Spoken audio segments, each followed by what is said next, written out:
If you thought the world of comic book authors was all about furtive, geeky guys and their obsession with macho superheroes, prepare to have your perceptions overturned by this exhibition in the Jewish Community Center in Washington, D.C. There's no hiding behind the cape. The works in graphic details are autobiographical and confessional.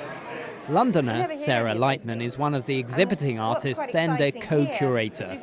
Everyone knows disappointment, everyone knows the feeling that life didn't go the way we'd hoped, but at the same time to acknowledge these things and also to celebrate them, to make art out of it, to make art that other people can respond to, takes the messiness of every day and makes these artists the superheroines of every day because they survived, and not only did they survive, but they've also expressed it in such a way that they brought this out in the viewers around them. Sarah's idea for the exhibition was inspired by an article in a Jewish magazine, Forward, by New Yorker Michael Kaminer, who collects the original works and identified the trend. In fact, since the 1970s or 1960s, there's been much more diversity than people realize, and I think one of the pleasures of doing the show has been able to both discover this work and expose more people to it. So that just the range of emotions that you're seeing here sort of reveals that there's much more diversity in the ecosystem of comics than people realize. No one ever focused on the role that women played, which was kind of mind-blowing. So people are excited because it's the first. People are excited because we're bringing attention to artists who really had a pioneering role in the history of comics and have not received any of the recognition that they deserve.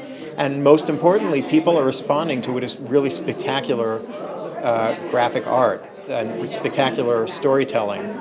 The Jewish Community Center in Washington, D.C. is hosting the exhibition. And CEO Carole Zawatsky is enjoying the fact that these works can be rather challenging to men who might normally avoid the intimate details of women's lives. Some of it's pretty deep. They've got a lot to say.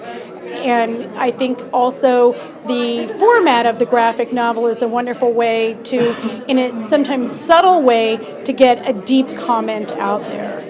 I hope that some men look at these comics and say, oh, these are some pretty powerful female artists.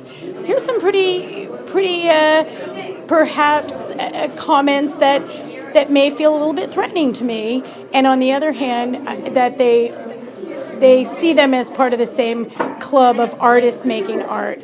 And not only Jewishly, but as women getting recognized in a gallery exhibition. But for Sarah Lightman, who's been busy writing her book of Sarah since the mid-1990s, the work also represents a profound reinvention of deep cultural and religious currents. And what's exciting about graphic details is it gives us a chance to hear women's stories and perhaps also to fill in those silenced voices that we don't hear in the Torah. What were the women feeling? What were they experiencing? And so we give ourselves this exhibition as a chance to reimagine and also to celebrate and to hold on to the female voice. The lives represented here may be messy and complicated, just like our own, but the process of putting them down on paper is ultimately empowering and consistent with a long tradition in Jewish culture.